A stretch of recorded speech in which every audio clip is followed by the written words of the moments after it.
I'm Nathan Bierma. This presentation talks about my final project for this course. First, my background. I work at Calvin Theological Seminary, a seminary here in Grand Rapids, preparing people for ordained ministry and teaching and scholarship in the area of biblical studies, theology, and ministry. My position is educational technologist. My role is instructional design. I work with professors, I partner with them to help shape the teaching of their courses using technological tools and sound pedagogical techniques. The tools that we use here, our LMS is Canvas by Instructure. It's a modern LMS that has very good usability and integration of multimedia. The tool that we use for the particular course that I'll be talking about in the context of my project is Logos Bible Software. It's a software tool that offers various ways of looking at a biblical passage along with related resources for the purpose of study and interpretation. So an overview of this project. First, the course. We have a course that we've had for a number of years that we've taught in a traditional classroom format, and it's called Introduction to Bible Software. There's a Bible software program called Logos Bible Software that students are required to purchase at a discount that we get via our institution. And this course walks them through how to use it, some of the basic operations, but also the why and the how of using it, the purpose, which is interpretation of a passage for the purpose of teaching it, studying it, or preaching a sermon on it. So again, the tools, we have our LMS, Canvas, we have this software, and we'll be designing tools now, or designing materials now, for an online version of this course. And that's the challenge. This is the first year we'll be offering this course online as an alternative to the residential offering of it. So there are distant students who will be taking it online, and our challenge is how to translate that. So we'll do that via our LMS, using the software and using screencasts, using Screencast-O-Matic. Now let me show you a couple of these tools. This is a screenshot of an example view of Logos Bible Software. Here's the original Greek text of this particular passage, color-coded according to grammar. Here's an English interpretation of that text that is cross-referenced with the Greek original. Here's a lexicon that talks about the use and the meaning of a particular word. And here's a sentence structure that shows how the sentence is structured according to syntax. And there are other panels that can be opened as well, other resources, but this is a basic setup for an advanced study of a particular passage. Here's a screenshot of Canvas, and here's how we'll be setting it up. We have an embedded video in which there's a screencast of Logos, and then an embedded handout that walks through the steps of what's covered in the video.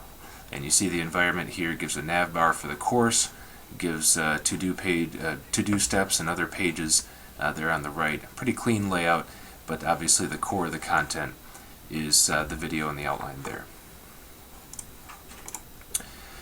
So the process of this course is to make a plan for how to convert this to the online environment, come up with an outline, come up with a list of materials needed, develop those materials. There's a professor, a student assistant, and myself who are working on this. The challenges of this are that it's an online-only course, not a hybrid course, as most of the courses in our distance program are. And so we have to do this entirely online. So we have to make sure the materials are as clear and comprehensive as possible to enable that, so that students feel well equipped, even in the online context, to complete the steps necessary for this course. So we have our materials, we format them. All videos are MP4, all outlines are PDFs. They're embedded in Canvas. The PDFs are also offered as downloads. We talk about the strategies of what we want students to be able to accomplish. First of all, to operate the system. Second of all, to be able to analyze the original language of a particular passage. And third of all, to do some advanced interpretation using that information and other resources in the software. The outcomes are that the student will be well versed in advanced interpretation. They'll be able to look at a new passage or a passage that was covered and ask new questions about a new passage, or more questions about a passage that was already presented, so that they'll be really operating with an interpretive mind that we expect of teachers and preachers when looking at a passage. A description of why this project was important to me. First of all, it's a great chance to have the tools meet the teaching. We have the tools with the software, and we have a teacher, and this is the chance to bring them together. We can't have one without the other. It's not just a course in interpretation. It's not just a course in software. The two have to come together.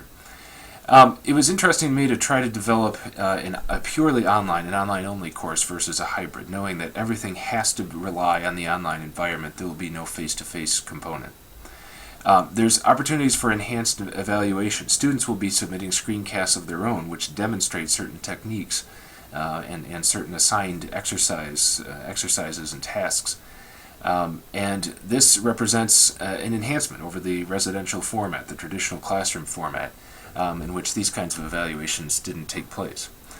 And finally, a clear case of how technology can serve the curriculum. The curriculum has as a core piece advanced biblical interpretation, and here is a tool that just feeds directly into that. So that was exciting for me to work on for that reason. Takeaways from this process. Collaborating with a professor and a student and assistant, it's a great opportunity. 3 heads are better than 1. Lots of different ideas, lots of different capacities to meet the challenges. The challenge is staying on the same page, working from the same outline, and staying in sync. And as just with about any collaborative activity, that's the challenge, and that's what I found. The limits of online only, again, not being able to have an instructor or an assistant looking over the shoulder of a student and knowing that they can talk back and forth face to face when they're actually looking at the same screen. That's going to be a challenge. We haven't offered the distance course yet, but that's what we anticipate. And again, technology that serves the outcomes. The outcomes are, can the student do advanced interpretation? And the technology is a tool that can and should do that, especially in this case. So conclusions. Collaboration as planning. Collaboration only works when there's good planning ahead, and as coordination. After you've made your plan, coordinate among various partners to make sure you're staying on task. Online only can work. That's our tentative conclusion, subject to review of the subject to the experience of doing the online only course in the coming term. And finally, technology needs to be embedded. The chance to integrate technology in this course, in particular this software, it shows that technology can't be separate. There's not a separate course on using this technology and a separate course on advanced interpretation. They go together, and they should. That's the point. Technology serves curricular outcomes, and curricular outcomes are served by having the technology integrated. So it's helpful in this course and in general to think of technology not as a separate piece and the outcomes as a separate piece, but the two working together. That's what I took away from my project.